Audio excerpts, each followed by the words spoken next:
everyone, and welcome back to another episode of Adoptions from the Heart TV. I'm your host, Amanda Aliberti. Today we're going to be discussing identified adoptions and how they are different from our full program placements.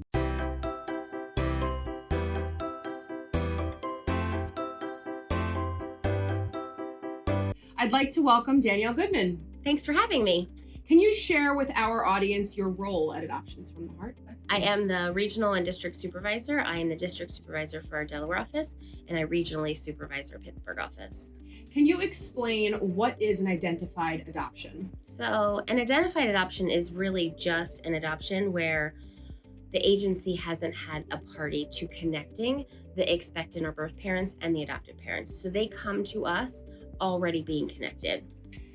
So when these families come to us, describe a little bit about them. Like, have they had similar education as the folks who are in our full program? No. Okay. Generally not. Sometimes they haven't even gotten their full home study done. Okay. Yeah. They just connect with this woman who they found through a family friend or whatever. And they're like, yes, I want to adopt this baby. And they don't understand the process and the procedures that have to happen before the adoption can actually take place. Let's talk about some of the things that occur that are usually problematic that we know now to look for in identified adoptions. What's a common thing that we see that is, I don't want to say a fault, but it's something that we have to kind of touch on because it's usually something that's not talked about initially before we're involved. So the big one is a lot to do with openness, is to do with, they haven't really conversated, meaning the adoptive family, prospective adoptive family, and the birth family about what they want their contact to look like in the future. And so the reason why that's a big one is because it never fails that the adoptive family is from like the Midwest or West Coast, and you start talking about contact and they're like, I'm not coming back here to Delaware. And I'm like, what do you mean you're not coming back to Delaware? Like, you guys need to have this relationship. It's important for the adoptee to have this relationship. And for the birth parents, they don't know to ask that question. So they just expect that because they've been having these conversations via the phone, FaceTime, video chat, they're texting with one another, that they're just gonna, absolutely, this family's willing to come here when they deliver the baby. They're just willing to keep coming back. And that's not always the case. How about birth fathers? The concept of birth fathers and whether or not that's been addressed before we're presented with the case.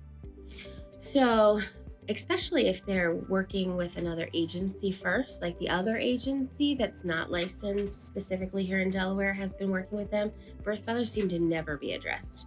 So, I feel like some agencies just don't do a really good job of getting all of the background information, including birth father, and then also following up with that and reaching out and trying to locate these men, because they have just as much rights as these women do to place their children for adoption. And I think sometimes other agencies just forget about them, and think that it's not a big deal, but it is. Sure. It's a really important part of the process to make sure that the fathers are notified by law and making sure that they're willing to agree and consent to this adoption. And then finally, medical history and kind of what mom has been exposed to, right, during pregnancy, and whether or not that's really been evaluated. Yeah, I think that sometimes it's just because moms don't really want to actually, be forthcoming because they're embarrassed or they're nervous or what have you. So if they just have this direct relationship, they might not remember to tell them that they're hepatitis C positive, or, that they had a history of opiate use before and now they're on methadone. Like, they may just not think to tell people that. And if they're working with an agency, I don't really know how that agency does all the work that they do, but for some reason, all of that in-depth background information isn't done as appropriately as we do it, I feel like, because there's always something that comes forth. There's always something that comes out that maybe the family, which we find a lot of times is the family might not be comfortable with. So they've started this connection. They've maybe met with each other. They've been, conversating on the phone for a month, 2 months, however long it is. And then you come to find out like, oh, there's this opiate addiction, or, oh, there's a diagnosis like hepatitis C or hepatitis B. And the family's like, whoa, I'm not okay with that, And then we have to, then you have to go back to this birth parent, and she has got to start over from square one.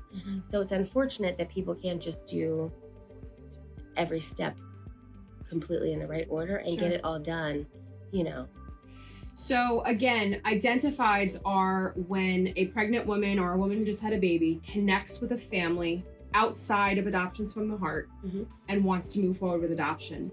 Talk a little bit about Delaware law specifically. We're here in the state of Delaware, and how things work and why Adoptions from the Heart gets pulled into these placements. So in Delaware is one of the 5 states in the United States that doesn't actually allow for private adoptions. And so what that means is we are what's called an agency to agency only state. And we, if a pregnant woman is pregnant and wants to make an adoption plan with a family, they can't just go to an attorney, sign some papers, and baby get handed over. It does not work that way in Delaware. They have to go through a licensed agency. And so that's why I talked about, there are other agencies that are working with these expectant parents prior to, but because they're not licensed here in Delaware, they can't do the placement here. So they have to be licensed in Delaware, and we have to have an agency that's licensed on whatever end that family is in as well.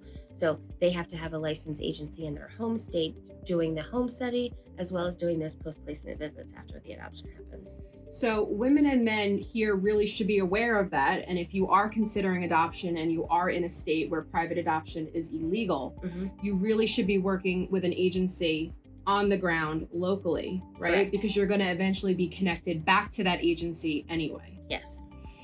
And it's frustrating for these expectant parents who get connected, even if it's over the phone or email, they get connected to this one person through this other agency. And then that agency has to come back and say, oh, I'm sorry, I didn't realize that, Delaware private adoptions are illegal, so we can't really handle it. We're going to have to hand you over to an agency that's in Delaware. And 9 times out of 10, all of these men and women are like, why didn't I just call you first? Right.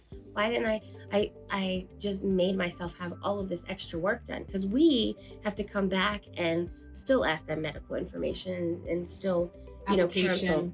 And still counsel them about their options and everything that has already probably partially been done by this other company. Talk to me about support and why it's so important that you get that local agency support on the ground. So I'm just a firm believer. I mean, we are licensed in areas where private adoptions are okay.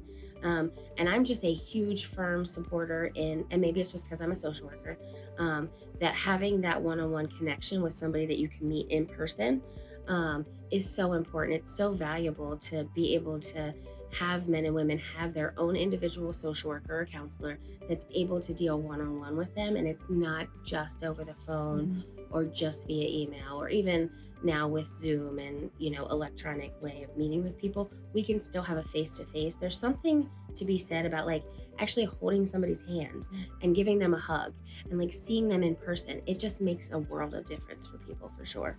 Well, and it's not that we are necessarily better social workers or counselors than these outside agencies, but like you said, sometimes when you're sitting down face to face with somebody, you're able to just approach them in a different way. They trust you in a different way. And I think they let down that wall that they may be feeling guarded, and they give you a little bit more information that they may not have otherwise received from an outside agency. True. Right. True.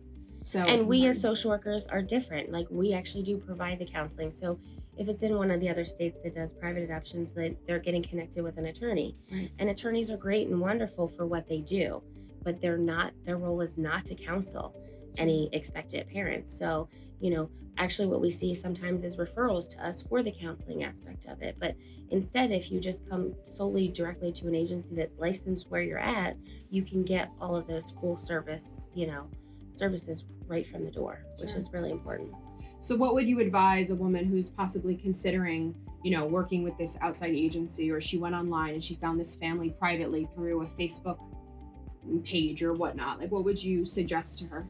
I mean, I just think that they really should Google local adoption agencies. They really should look, not just adoption agencies in general, because that's when they get the other agencies, the larger, what are quote unquote national adoption agencies.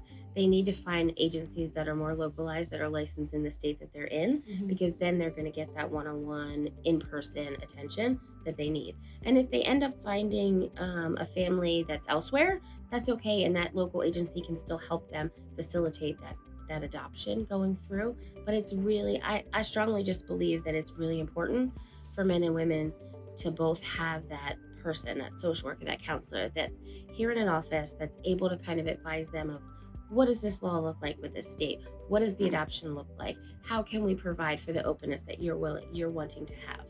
Well, and I think too, we're prepared because we have the experience as an agency, right? So you know what to look for, these different topics that we're talking about: medical history, amount of openness, birth fathers, what the law is in that state. Those are all things that are really important and sometimes maybe overlooked. Right. But when you're working with an agency that has that experience, it makes the process much smoother for everybody, because we're trying to make this as easy of a process for all people involved. Right. But it can be really challenging when we're coming in on the back end of things and you're trying to almost like fix the problem or put a Band-Aid on something that already there's an issue for. Right.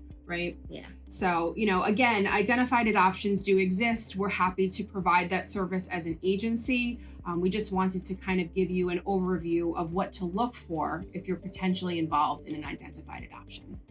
Thank you so much, guys, for tuning in. Again, our hope is that you were able to learn a little bit more about the differences between identified adoptions and full agency placements. Please feel free to call a local office and chat with a social worker if you have any questions. Thanks so much, and tune in next week.